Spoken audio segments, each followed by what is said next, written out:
At under $5 a pound, beef shank is a great, inexpensive cut of meat to make fancy-ish dishes with that taste amazing and won't break the budget. And I'm gonna show you how to make beef osso buco with it. Welcome to the Salted Pepper, where we cook for real life using real food and we keep it real simple. And today's recipe is what I consider sort of a fancy recipe, but it's super inexpensive to make and it's very easy to make and it does not take that long. So that is a winner beef dinner in my mind. All right, so I don't know if you've noticed, but the grocery store prices are going up like crazy where I live. And beef is getting so expensive. So I tell Jeff, I said, I'm gonna go into the store and I'm gonna pick out the cheapest cut of beef that they have that looks decent, and I'm gonna make a recipe with it.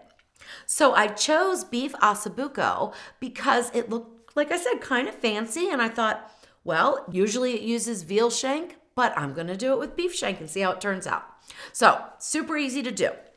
First thing you want to do is, whether you're using the 1 lid or the 2 lid model of Ninja Foodie or your Instant Pot, you can use any electric pressure cooker for this and then finish in the oven if you don't have a crisping lid. What we want to do is get our oil in there and get it really hot so we can sear these beef steaks. So I'm going to use about a tablespoon or so of the olive oil and put that in. Sometimes I let the pot heat up first, which is probably the better way to do it, but we're just doing it this way today. And we want to go to sear saute, which it defaults to. High is what we want. Hit start. Okay, so let me talk about the beef shank a little bit. This is cut from the leg of the cow, and it has a bone in it. And one of the really delicacies is the bone marrow that's in the middle of the bone. Now, whether or not you choose to eat that is completely up to you, because you certainly don't have to, but it is delicious. And it was my first time actually tasting bone marrow, and it was really, really good. I have 4 steaks here. They range from about 3/4 of a pound to just shy of a pound. Ideally, you would get steaks that are about 1.5 inches thick. Some of mine are thinner, some of mine are thicker, because they didn't have a great selection of thick cut ones at the grocery store where I shop. So I made do, and that's what I expect you guys to do. Make do with what you can find. They will taste delicious no matter what. Now, let me talk about trimming them up, because I've tested this recipe several times. I've tried it several different ways, and I'm doing it the way I'm going to show you on purpose. A lot of people will say to snip the outer part right here, which is like a connective tissue that kind of holds it all together so that it doesn't curl up in the pressure cooker. Other people say to trim it and then put a butcher twine around to kind of tie it. And if you have really nice 2-inch beef shanks, you can do that. But with these thinner ones, you can't really tie them. And when I snipped them, I still noticed that they rolled up, but it was just kind of funny roll. So I'm gonna leave them intact. I'm not gonna do any trimming or anything. Now, when I serve them, I'll probably trim them up a little bit, but for putting in the pot, we're not gonna do anything except salt and pepper and flour them. So the first thing I have here are my seasonings: 2 teaspoons of fine grind sea salt and 1/2 teaspoon of black pepper. And twirl that around so it is combined. And then we're gonna season both sides of the steak. I've let these, I call them steaks. I mean, they look like steaks. You would not want to throw these on the grill though, okay? They are way too tough for that. You need a braising type of recipe, and that's essentially what we're gonna do in the pressure cooker. Because they're gonna be a tough cut of meat, but they are not once I'm done, okay? They are delicious. All right, so season both sides with the salt and pepper.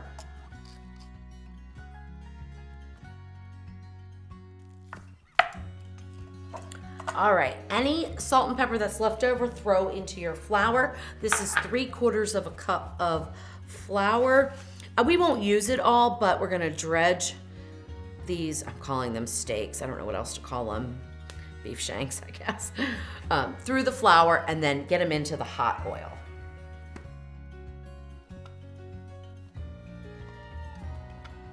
And then go ahead and put it in the bottom of the pot and let it sit and sear. We're gonna do that for all of these. and probably only 2 are gonna fit at the bottom. So I'll do 2, take them out, do the other 2, take those out, and then we get on to the next step, which is sauteing the vegetables.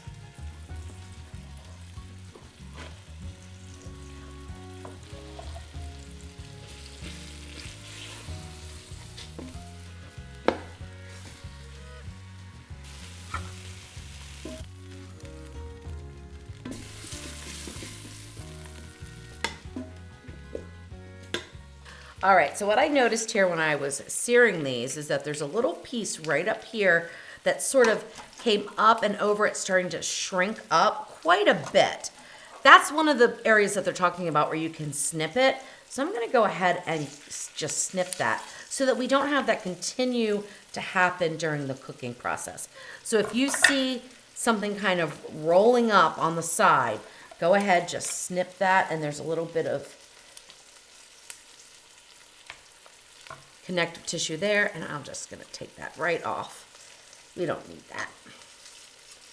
But just on that side, don't do what I did and trim the whole thing, because all the meat just totally falls apart and you can't serve it as like a piece of beef to each person. Now, if you don't mind that, then it's perfectly fine. Trim all the outside up. Do it that way. That's fine if you're just gonna, you know, just serve bits and pieces of the meat and you don't mind that. Kind of like a stew, you know, that falls apart because it's super tender and it does fall apart. So right there, I'm gonna go ahead and just clip that off.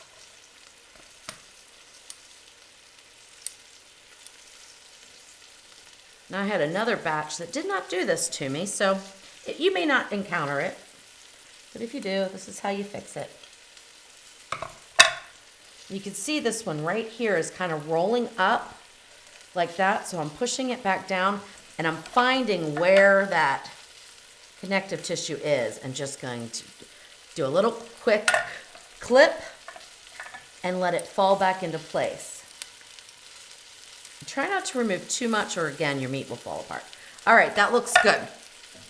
Now I'm searing about 3 minutes on each side. Add more olive oil if you need to. I added another tablespoon when I went in with the second batch.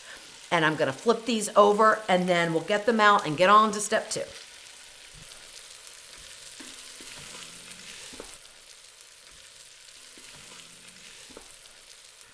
All right, so I'm almost ready to take these out. And you can see this one did not curl up. That was my experience the last batch I had. So I guess that was already clipped somehow, like in the store when they were butchering it or something. But this one curled up quite a bit. So I'm gonna take these out now that they're browned up and do a little clip. Meanwhile, let's move straight on to step 2, okay? Because we have that hot pot. We don't want to burn the flour and stuff that's in there. We're going to put in 2 tablespoons of butter. If you don't want to use butter, you can certainly use more olive oil. That's fine. I just like the flavor of butter. Putting in 1 cup of diced onion. It's diced in about a 1/4 to a 1/2 inch dice, probably a 1/2 inch dice. And it was about 1 medium-sized sweet onion, but any onion you want to use is fine. 2½ to 3 stalks of celery, which equals about 1 cup, depending on the size of the celery. Again, diced into about a 1/2 inch dice. 2 medium carrots, diced into a 1/2 inch dice, which was again a cup. Now, get those in and get those sauteing in the butter. Now, what I like to do is add a little bit of salt and pepper, but not too much because we've got some seasoning here. We don't need that much. We've got some other herbs that we're gonna do. So what I like to do is take about a 1/4 teaspoon, sprinkle it right over the vegetables, and then a smaller pinch of pepper. I usually use twice as much salt to pepper. You can always add pepper at the end if you want it a little bit more peppery, but salt, you definitely want to layer your seasonings as you go. All right, so let those saute for about 5 minutes. Then we'll deglaze the pot with some stock and some wine, get everything in, and get to pressure cooking.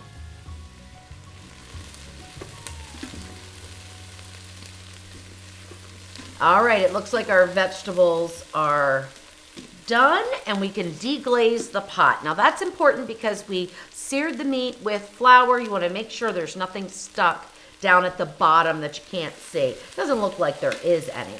Now I'm deglazing with wine and chicken stock. If you don't want to use the wine, skip it, okay? Just use 3/4 of a cup of chicken stock instead. I'll explain why chicken stock and white wine versus red and beef stock in just a minute. All right, so 1/4 cup of a dry white wine. I have used 2 different types of wine in this recipe. This one is a Pinot Grigio. The other one was a Sauvignon Blanc. Both were excellent, perfect flavor. So use that kind of wine or another dry white wine that you like. Some people like to use Chardonnay when they're cooking. I'm not a fan, but some people, that's really what you like. Go ahead, throw that in. Or skip it and, like I said, do 3/4 of a cup of the chicken stock. But since I put the wine in, I'm putting a 1/2 of a cup of chicken stock for a total of 3/4 cup of liquid. All right, now that is just looking absolutely gorgeous. Now we're going to get our beef back in. I trimmed that one up. So we're gonna put that in. You will have to overlap them a little bit if you're making it in your pressure cooker, like I recommend, because it's so easy to do. Because no pressure cooker that I know of anyway is gonna be big enough to put them flat, but it's not gonna matter. What we're doing is essentially braising at a super high temperature. Try to get them as flat as you can, and the reason being is for the rack that I'm gonna put on top, because I'm gonna make potatoes at the same time. That is also optional, okay? You don't have to make the potatoes with it, it's perfectly fine. But whenever I can put 2 things in one pot and have 2 parts of dinner done, or even better if I can do all 3, I'm doing it. So that's what we're doing here. All right, so now I'm gonna put in about 2 cloves of just smashed garlic right there into the pot. You can use minced garlic if you want. You can use probably about a teaspoon or 2. You could saute the minced garlic with the vegetables. That would be fine. Towards the end, though, so that the minced garlic doesn't burn. But I like to use just crushed whole cloves because I just love that milder flavor of the garlic. And now we're gonna add in 1 bay leaf, which I have left out by accident before, and it's good without. So don't run to the store special for that. It won't matter. And then I have some pitiful looking rosemary from my herb garden. And I have 2 little tiny pieces because ordinarily it would be much fuller and 1 sprig would look like this. But mine is really pitiful looking because it's been very dry and I forgot to water it for a while. Same with my thyme. You want 2 sprigs of thyme. I'm using like a bunch of little ones because that's what I could get off my plant. All right, just sprinkle those on top. Let it boil, that's perfectly fine. No problems at all. It's gonna bring the pot to pressure quicker, and that is perfectly fine.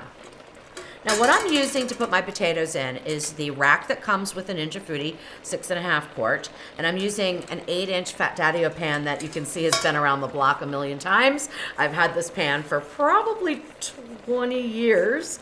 And I put it in the dishwasher, and I'm not supposed to, but that's why it looks like this, but it is clean, no worries. And then what I have are those little new potatoes. These are called company potatoes. You do not have to use those. You can get new potatoes. You can use Yukon Gold potatoes. You can use russet potatoes cut into large chunks, whatever potato you want, or like I said, skip it. I have 1.5 pounds, but you can put as many as will fit in your pan here, okay? So 2 pounds, 2.5 pounds will fit fine. And then because I'm gonna mash these up and I want some garlic in there, I'm putting about 3 to 4 whole smashed cloves of garlic because I like garlic potatoes.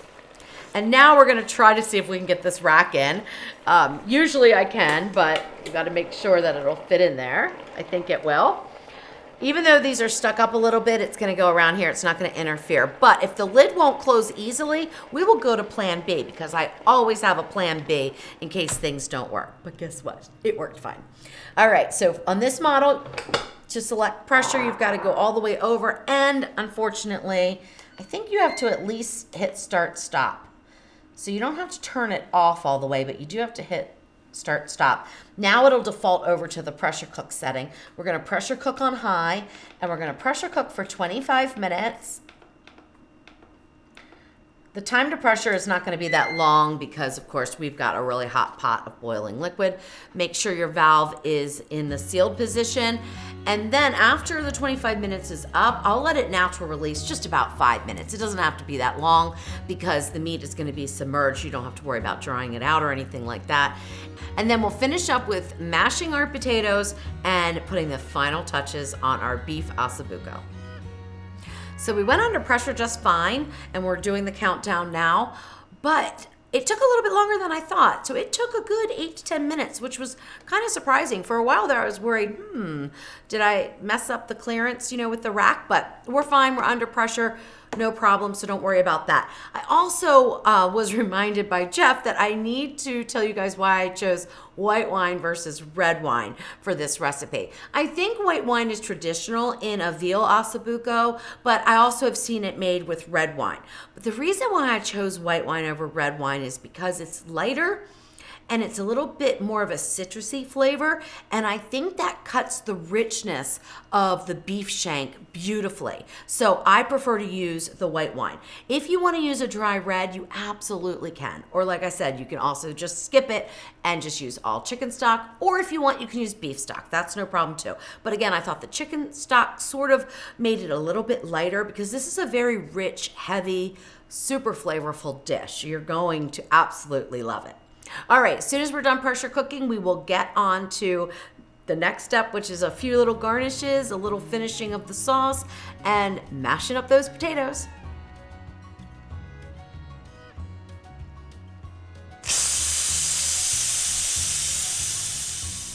All right, so we're all done. Now we can move the slider over to the middle or the far left. It doesn't matter. Then we're gonna open up the lid. Perfect. All right, we're gonna lift this pan of potatoes up, put them over here on the paper towel for just a minute, and take a look. It looks like we did have the bones come off the meat a little bit, but that's okay. What I like to do is use a spatula like this, or some people call them turners. Try to get underneath the steak as much as possible and put them right into a tray because we have a few things we want to do to the sauce to thicken it up and make this delicious gravy. Now that one looks absolutely beautiful. I will take off these thyme leaves and the rosemary and just discard those so I don't serve those on the plate or anything. So some of them did a little bit better than others, but you know what? It's all gonna taste the same. It's all gonna be delicious. Now inside that bone kind of like it's shrunk up quite a bit is the bone marrow. If you've never tried it, give it a try. It's very good.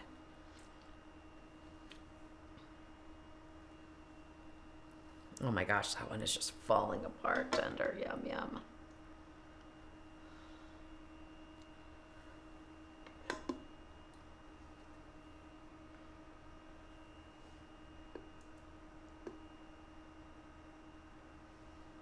All right, once all the meat is out, then I like to go through, if there's any rosemary sprigs or thyme sprigs, just grab them out. Now, if there's individual leaves, I leave those in there. It's only gonna add flavor, but I take the stems out. All right, that looks perfect. Now we've got our nice sauce, and it's rich, and it's gonna be delicious, but it's a little thin and a little fatty right now, so we're gonna cut that with a little bit of tomato paste. If you're not a fan of tomato paste, you can leave it out, but I like the way that it, whoops. We'll just move those over and get something else. That happens, right? But I like the way the tomato paste cuts through the richness. It adds a little acidity, and I really think it's just really nice in the dish. All right, so stir that in. Oh, we got to find that bay leaf too. Jeff asked me why I don't wrap my herbs in cheesecloth. You know, a lot of people do. I never have cheesecloth and I don't bother.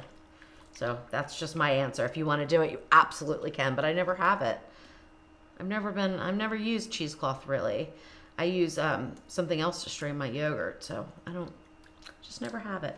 Now look at that. Now we have mixed in and made this luscious, luscious gravy. Oh my gosh, it is so good. You'll be amazed. All right, now before I move on to get that meat trimmed up like I said I was going to, and we're gonna put these over here to the side. Let's mash up our potatoes.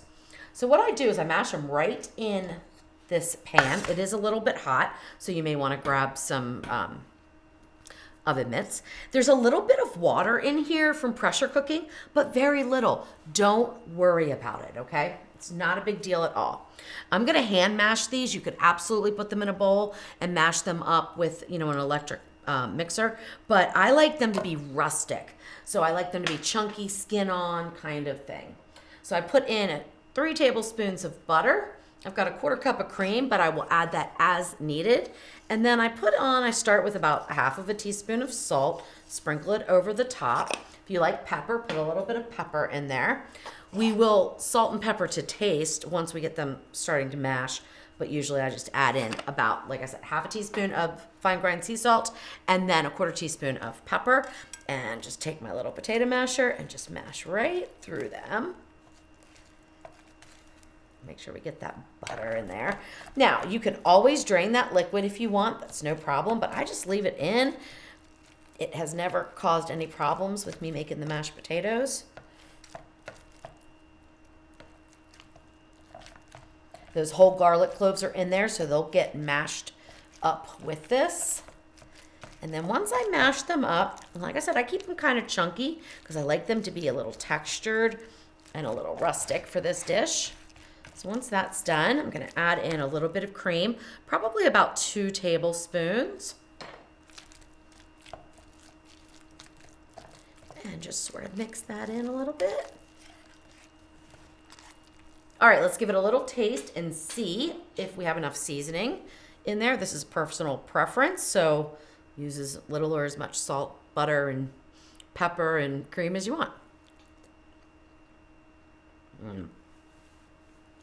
That's perfect for me. It's not over salty. It's not too buttery. You don't want them too rich because everything else is going to be super, super rich. All right, let's get this out onto our plate here. So I usually start, if I'm going to serve it family style, I usually start with the potatoes and just kind of put them along this one side here. They are piping hot.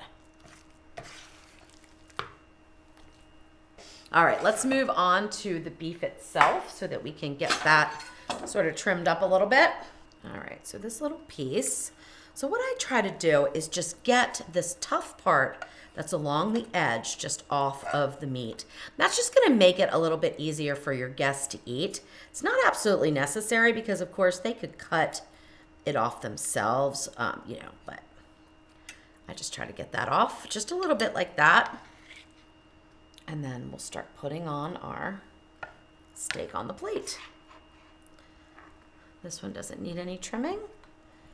All right, so I took a little piece so that I can taste it for you, and I'm gonna grab just a little bit of mashed potatoes here before we put the sauce on. Although I've already tasted those, I do know what they taste like. And I'll do a little bit of sauce on my plate, and then set that to the side, and I will finish dressing up our family style platter here. So now I just scoop the sauce out and have it go over the beef. You can put as much or as little on as you want. Put some on, in a bowl on the side because it is so good. Oh my goodness. And I always like to get a little bit over here on the potatoes. Yum.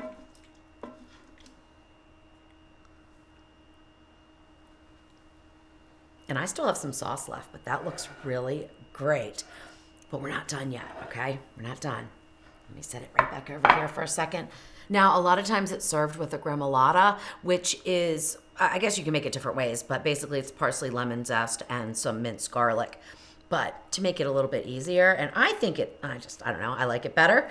I'm just gonna garnish it with a little bit of chopped parsley and a little bit of lemon zest. What this does is it brings a little bit of freshness, a little bit of brightness to this super rich dish. And it also gives it a boost of color, okay?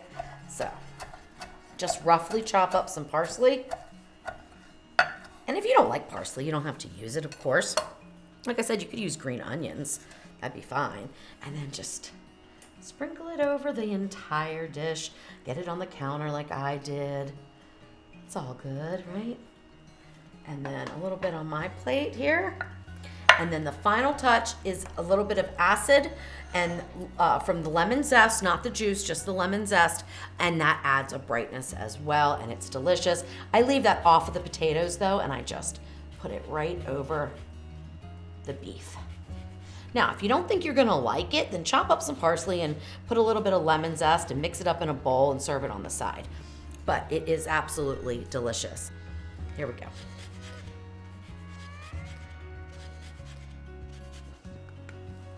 Oops, I got some lemon zest on my potatoes. I don't usually do that, so let's see what that tastes like. That might throw it off, I'm not sure. All right, here we go. If this is cooked perfectly, you don't need a knife. And look at that, we do not need a knife. Oh my gosh. Oh my gosh. It is, oh, it's like a deep, deep burgundy color almost. I mean, this is just such a delicious cut of beef. Oh my gosh.